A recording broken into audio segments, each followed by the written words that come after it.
Hi writers, it's Mrs. B, and I'm here with another writing mini lesson. I've been thinking a lot about historians, or people in the future who might look at our journal someday to figure out what it was like to be a kid at this moment in time. We've talked in the past about these people called historians, people who are in the future, looking back at the past to learn about what it was like to live in that moment in time. And we know that they use source documents to learn about the past. And we've talked about source documents being things like journals, and something else that can be a source document is a photograph. So historians look back at those things and they study them and say like, what was it like? What can I learn about what it was like to live at that moment in time? And I was thinking about how the kinds of things that they learn. And what got me thinking about that was how things are different 50 years ago. So 50 years ago, I wanted to think about what was different right now. What's different than 50 years ago? So I went online and I searched for photos from 50 years ago. And here are a couple of the things that I saw that reminded me or helped me see how things were so different. So here's a picture. This is a transistor radio. So if you were walking around and you wanted to listen to music, there weren't tapes or even CDs. There certainly weren't iPods. You had this AM, FM transistor radio. Okay. If you wanted to talk on the telephone, you had to dial the number with this dial. Can you see that? Okay. And you couldn't walk around. There weren't cordless telephones. There was this cord. 50 years ago, there weren't color TVs either. There were TVs, but the picture was black and white, and there were only 3 channels. Okay? This is a picture. Oh, can you see it? This is a picture of a classroom 50 years ago. Can you see how the kids are in desks, and they're all so close together? Okay, I don't see a classroom library in that photograph. It was very different than the classrooms I know that most of us are away from right now. Here's another photograph of some kids, and I thought this one was really interesting because this big green thing that they're in front of, it's a chalkboard. And I'm sure you all know what chalkboards are, but we certainly don't use them now. So 50 years ago, we used chalkboards. We didn't even have whiteboards back then. There weren't computers. There were so many things that were different 50 years ago. So I was thinking, if we are in this moment in time, and things were so different 50 years ago, how will things be 50 years from now? Like on a normal day, how different will they be? And I was thinking that if historians were looking back at this moment in time, that they might be thinking, how is learning at home actually different? Because they might not know. Things might be so different 50 years from now that they might not know. So this is what I was thinking. I was thinking that every day when we come together, every day when you pull out your journal, you're writing to capture this moment in time, which is exactly what you should be doing and totally the purpose of your journal. So you're capturing that like this during this moment in time, this right now time.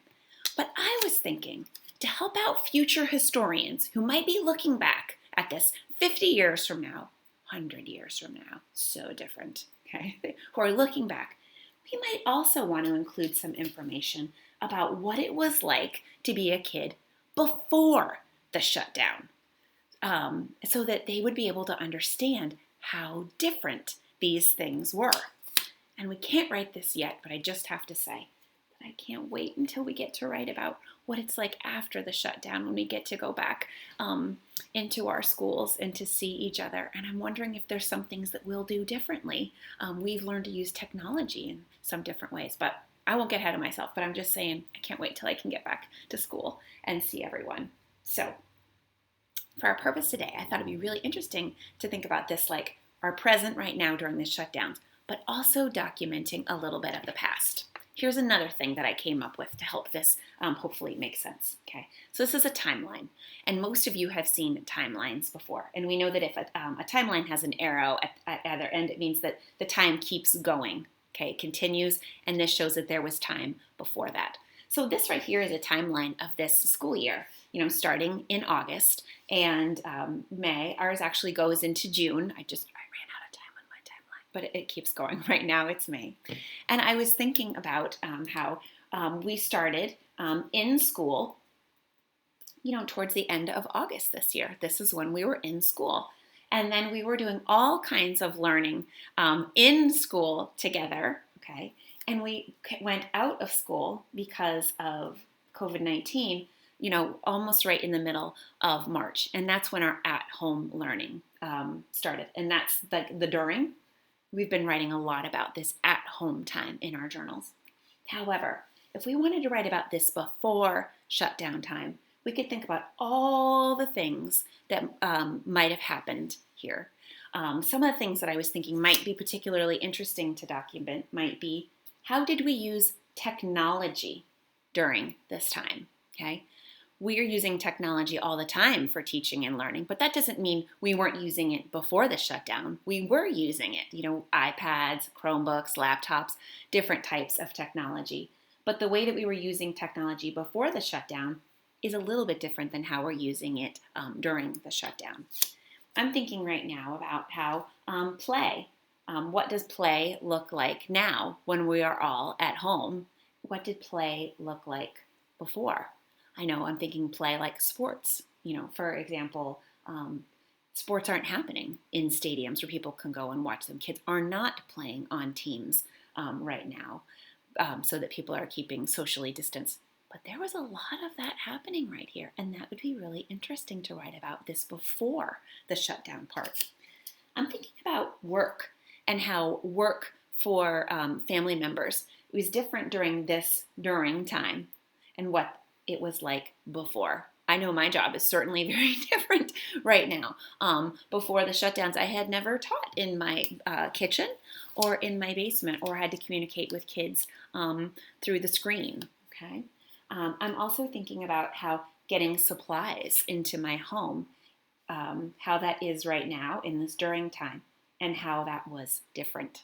Okay, the last time I went to the grocery store, I thought, boy, waiting in line right now with a mask on is very different than how I was able to go to the grocery store before. Okay. So writers, this is just something that I think would be very interesting to write about in your journal, keeping in mind that the purpose of an entry like this would be really to help out these future historians so they could see how learning at home truly was different than what it was in a normal day, even if things change so much 50 years from now. Okay? So this is a choice that you can make in your journals today, just like every day. The purpose always remains the same, though, to capture this moment in time. So I hope that you have an idea of what you'd like to write. Grab your paper notebook or your virtual notebook and then go and find a cozy spot in your house and get writing. Okay? I will look forward to seeing you next time. Off you go.